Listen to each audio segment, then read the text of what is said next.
It all started when I experienced that I was having pain every day. I woke up when I was around 28 years old. I woke up with a pain in my head, and I went to sleep with a pain in my head, and it was there all the day. It never went away. So I went to the doctor, and he sent me to have to specialists. I was examined, and they couldn't find anything. And in the end, the conclusion was that it was probably psychosomatic, and there was no solution. They couldn't help me with it. And I also started to believe that I was imagining my pain. But in a few years, I got complaints like panic attacks and anxiety, and I couldn't sleep. And so I went to the doctor, and the doctor sent me to a psychiatrist. He gave me antidepressives, he gave me anxiety pills, he gave me sleeping pills, and I got addicted to all of it, also painkillers. You're also, it's not something you tell everyone when you're addicted, you know, it's also something you're ashamed of. You feel less of yourself when you're addicted, and when your addiction stops, you feel better, of course. The antidepressives helped against the anxiety, so I could stop the anxiety pills. I could stop the pain, also the painkillers, but it was so difficult to stop with the sleeping pills because you need sleep. And I tried it many times, but then you stay awake for 3-4 days. You almost get psychotic, and it's not doable. So I had to start out again. You have to sleep. You cannot do without sleep. And I was lying in bed sometimes, and I couldn't sleep, despite of the sleeping pills. And I was wondering how to get rid of it, you know, the addiction. And I was thinking about a solution, and my solution was tapering. So every day 1% less of the medication, that would help. I wrote it down, and I didn't know what to do with it because it just wasn't there. I was looking for it on the internet, I couldn't find anything like it. There was a call in my newspaper. They wanted people to send in nominations for the best idea of that year. It was 2004, and I sent it in, and I got a response. They called me. They said it was a good idea, and they wanted to nominate me for the best idea. With my idea, with my nomination, with my recognition, I went to Organon. Organon was a pharmaceutical company. At first they were very enthusiastic, and they started working on it. Their department of research and development was very enthusiastic about it. And then after a month, suddenly I got a phone call, and they said the plug was pulled. They stopped doing it. They had to do it. They were forced from higher up. And I was very disappointed. And I then turned to the Association of Health Insurers, who you might think would be glad with something that would stop expenses on medication. And they said it was a very charming idea, but we're not going to do anything with it. And that was it. So at that time I didn't know what to do. I was thinking about founding my own company with a lawyer and with a pharmaceutical person and a business person, and just see where it would get us. But it was too much. I had small children at the time, and I had a business as a woodcarver, and I was flourishing, and I just didn't have any time to do it.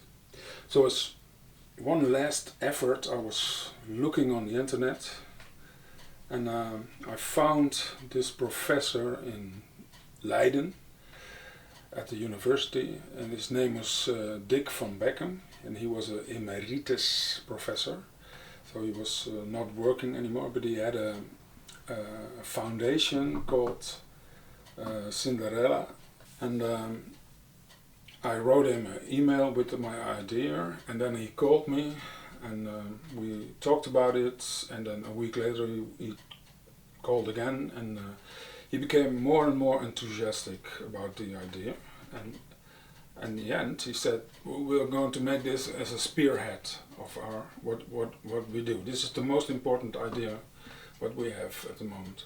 He told me that he was going to make sure that there was scientific research about it, was supported by real research, and so I let it go.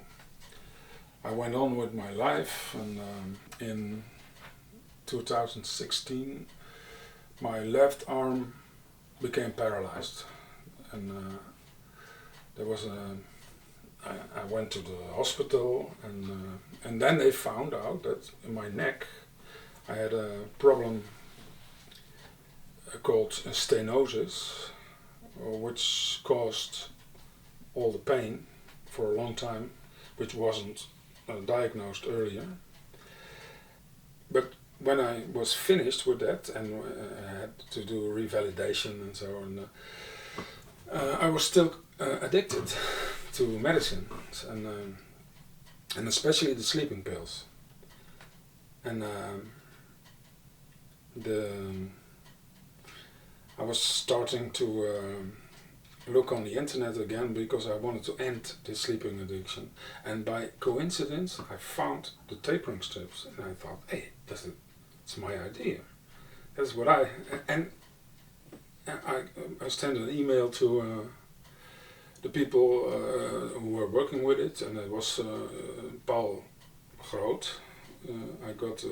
He phoned me while I was shopping in the supermarket, and I was talking with him on the phone for 2 hours in the supermarket. He told his history, and I told my history to him, and then I got to know Peter Groot, and I got to know Paul Harder, and I met them, and I felt the same enthusiasm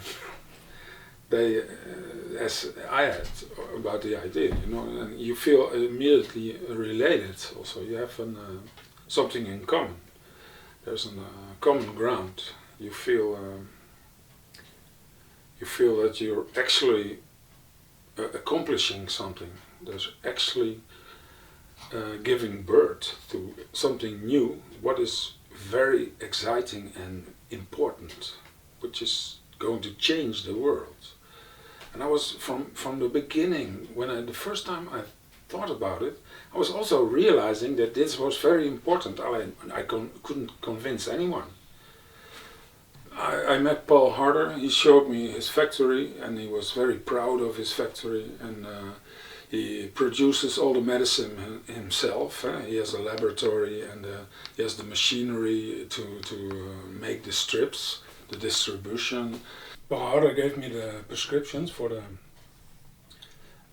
tapering strips, and within 4 or 5 months I was cured. I was not addicted anymore. So it really, really worked. Also, he called me the father of the tapering strip, and he introduced me to his employees, and I got to know him as a very steadfast.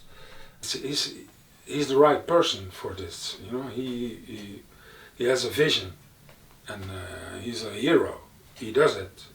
He puts his. So and the same goes for Peter Groot. Peter Groot he has the scientific side of it. He done all the research and the necessary steps to make it scientific. Because I'm not a scientist. I can only reason that it's very plausible, But I cannot prove it scientifically, but I know it in my belly, I know it in my bones that it works, and that it will work. And it works. It's clear. And also Peter Groot, he was also addicted himself to antidepressants, I believe. And he was also contacted by Dick van Beckham. And so this Professor Dick van Beckham was a very crucial role in passing my idea to the people who implemented it. In the end, cured me also and made my life better. And it can also cure millions of people who are addicted all over the world. And it's really working. And it's working because it's so simple. It's so simple.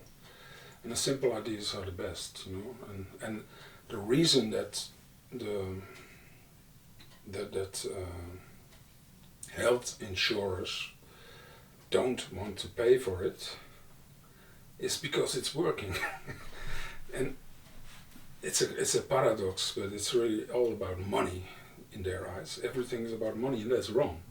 It should be, healthcare should be about people, helping people getting better. And it's like, how do you call it, penny wise, pound foolish, you know. In the end, all these sick people, addicted people, cost a lot of money. And when they keep sick, being sick and miserable, and when you can actually help them, yeah, you must do it. You cannot refuse to pay for it. It's ridiculous. But I think in the end it will come. It will be the standard worldwide. And I'm very, very, very proud of it, that I made it up, you know, that I'm the root of the solution. It makes me incredibly proud.